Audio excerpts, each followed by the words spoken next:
घंटों में जारी भारी बारिश ने जनजीवन को तहस-नहस कर दिया है। सारण और गोपालगंज जैसे जिलों में जल जमाव की स्थिति इतनी भयावह हो गई है कि प्रशासन ने सभी सरकारी और निजी स्कूलों के बंद होने का आदेश जारी कर दिया है।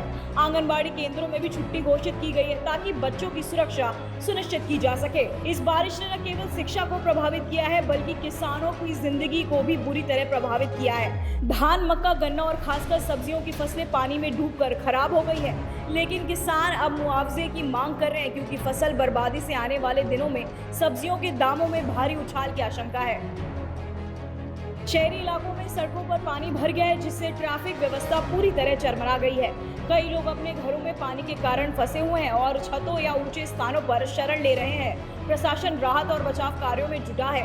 पंपिंग सेट लगाकर जल निकासी का काम तेजी से चल रहा है, जबकि राहत शिविरों और अस्थायी स्वास्थ्य कैंप की भी व्यवस्था की जा रही है। वहीं मौसम विभाग ने उत्तर बिहार के लिए रेड अलर्ट और बाकी इलाकों के लिए येलो अलर्ट जारी किया। ऐसे हालात में फसलों के साथ साथ जन स्वास्थ्य पर भी खतरा मंडरा रहा है। बिहार के लोगों के लिए ये एक चुनौतीपूर्ण वक्त है और प्रशासन और स्थानीय लोग मिलकर इस प्राकृतिक आपदा से निपटने में जुटे हुए हैं। बिहार के लोग और प्रशासन मिलकर इस प्राकृतिक आपदा से लड़ने में जुटे हुए हैं, लेकिन ये एक लंबी और कठिन लड़ाई होगी।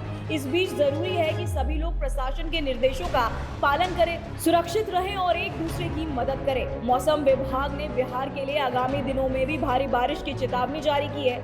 उत्तर बिहार के जिलों के लिए रेड अलर्ट जारी है, जबकि बाकी इलाकों के लिए येलो अलर्ट है। इससे साफ है कि बारिश अभी थमने वाली नहीं है और इसके चलते आने वाले दिनों में और भी सतर्कता बरतनी होगी। प्रशासन और लोगों को पूरी तैयारी के साथ इस प्राकृतिक आपदा से निपटना होगा ताकि नुकसान को कम किया जा सके। छपरा के जिला अधिकारी को आदेश जारी करते हुए जिले के सभी सरकारी और निजी विद्यालयों को बंद रखने के निर्देश दिए गए हैं। इसी तरह गोपालगंज के डीएम ने भी जल जमाव को देखते हुए स्कूलों में छुट्टी घोषित कर दी है। प्रशासन का कहना है कि बच्चों की सुरक्षा को ध्यान में रखते हुए ये फैसला लिया गया है। इसके अलावा निचले इलाकों से लोगों को सुरक्षित जगहों पर पहुंचाने के लिए प्रशासन की टीमें अलर्ट पर है। कई जगहों पर जल निकासी की व्यवस्था तेजी से कराई जा रही है ताकि स्थिति सामान्य हो सके।